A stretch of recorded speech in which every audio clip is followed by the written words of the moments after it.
Good day sa lahat mga boss. Andito na naman tayo. So sa araw na ito, mayroon naman tayong unit na ayusin. Hyundai Grand Santa Fe 2015 model.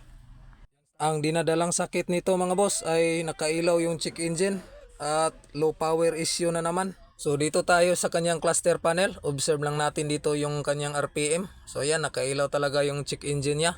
So itry natin ditong ibirit. Yun, hanggang 3,000 lang talaga yung inabot ng RPM niya. So talagang low power talaga. So dito kita naman natin dyan sa ibaba. So inapakan talaga natin yung accelerator pedal dyan hanggang sahig. So ayan, inapak-apakan natin. Talagang baon na baon talaga. So ayan, so ganun pa rin yung RPM niya. So low power talaga siya. Ang ginawa muna natin dito ay in-scan muna natin. Kasi nga nakailaw yung check engine niya. So meron talaga yung error code sa ating scanner na nababasa. So tingnan lang natin dito. So ayan, dito ay fast forward muna tayo. So andito na mga boss, yan, meron tayong tatlong error code dyan sa ating engine. Yan ay fuel pressure regulator control circuit low, mass airflow sensor circuit performance, tsaka yung intake air temperature sensor. So ang ipopokus natin dyan is yung fuel pressure at saka yung mass airflow sensor. Kasi magkasama lang naman yung dalawa, yung mass airflow at saka yung intake temperature sensor. So ang ginawa natin dito is yung airflow sensor muna tayo. Tinitest natin dyan kung nagre-read ba siya ng continuity sa ating multimeter tester. So ayan, wala siyang reading. So ibig sabihin, sira talaga yung airflow sensor natin. So ang ginawa natin dito ay tinanggal natin yung hose natin sa ating cabin filter. Tatapos naman is yung dalawang tornilyo para matanggal natin yung airflow sensor natin. So dito mga boss ay natanggal na natin yung mass airflow sensor natin. So papalitan natin yan mamaya. Kasi meron pa tayong pangalawang diagnose dito mga boss. Yung related sa ating error code kanina sa fuel pressure control circuit low. So gano'n na nga. Magsimula naman tayo sa basic. So inuna natin yung fuel filter natin. So i-check natin dyan kung anong sitwasyon sa ating fuel filter. Kaya panuorin lang natin dito mga boss. So ayan, kita natin may kalawang nga, siguro may dumi din to. Ayun.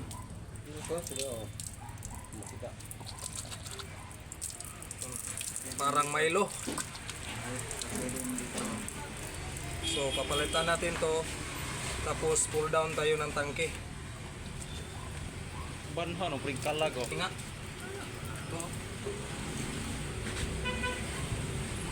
Lubot o.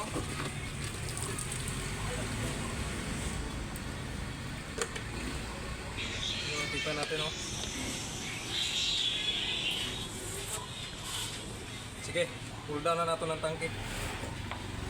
Yan mga boss, kita natin dyan na madumi talaga yung fuel filter natin. So may halo pala yung tubig. Yung dahilan na kinakalawang yung fuel filter natin. So inutusan muna natin yung kasama natin na ipababa yung buong tangke natin para makuha natin yung luma na diesel. So hindi na natin yan pwedeng ibalik kasi nga may halong tubig at may dumi pa. So dito ay pinalugo muna natin sa ating kasamaan para mas malinis yung tangke natin. So papalitan natin yan mamaya ng bagong diesel mga boss. So dito ay fast forward tayo. So tapos na nating maikabit yung fuel tank natin. So ngayon mga boss, tapos na nga tayo ng paglinis ng ating fuel tank. Siyempre yung tinanggal natin kanina yung fuel filter at saka yung mass airflow sensor. So dito ay inutusan ko muna yung kasamahan ko na bumili dito sa Nakmar Auto Parts. So malapit lang, sa harap lang dito sa atelier na pinagtrabahoan natin. Ano sasakyan niya pre? Santa Fe. Hyundai Santa Fe.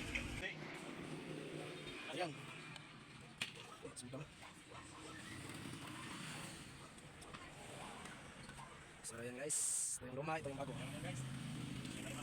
Yung isa, ito.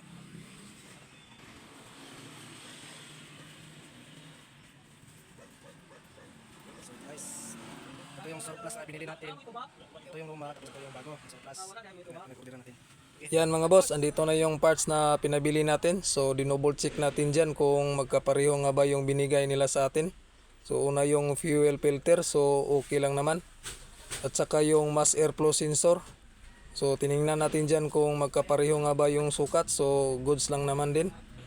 So kasunod natin dito ay inuna nating inasimbol yung fuel filter natin at saka pinakabit ko sa ating kasamahan dyan. Pagkatapos may kabit yung fuel filter ay ibinalik na rin natin yung mga tinanggal natin kanina. Ang kasunod naman dito mga boss ay kabit na rin natin yung nabili natin na mass airflow sensor. So ang nabili pala natin dyan is surplus lang yung airflow sensor natin. Surplus lang pero original naman yan. So yung fuel filter natin ay brand new yon. So ayan mga boss, tapos na nating may kabit lahat yung airflow sensor natin tsaka yung fuel filter. So ngayon, subukan na nating paandarin sa loob. So punta tayo dito sa loob mga boss, subukan nating paandarin yung engine. Tingnan natin. So try natin i-start.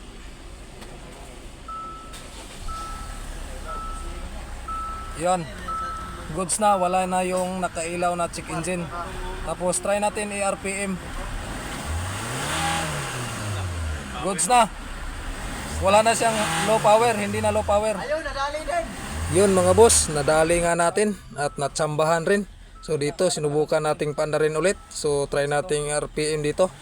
So ayan, umaabot talaga ng red line oh. Siyempre mga boss, alam na nating kasunod dyan. So road test natin para magkasubukan kung okay nga ba yung ginawa natin dito. Yan, good job. Sutay ng kanyang mga ligid. Yun mga boss, dito ay nag-approve na tayo. So goods na talaga yung performance ng ating engine. So another satisfied customer na naman sa araw na to mga boss. So abang-abang tayo sa next video natin. So maraming salamat sa panonood. So ingat kayo palagi. God bless.